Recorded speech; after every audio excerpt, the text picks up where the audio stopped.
Here I have Oppo A78 5G, and today I'm going to show you how to block number on this device.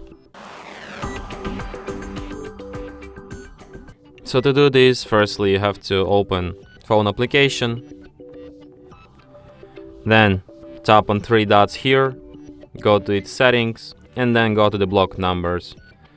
Tap add a phone number. Here you have to manually enter a number which is bothering you. Tap block, and after that this number will never reach you again. And that's it. Thanks for watching.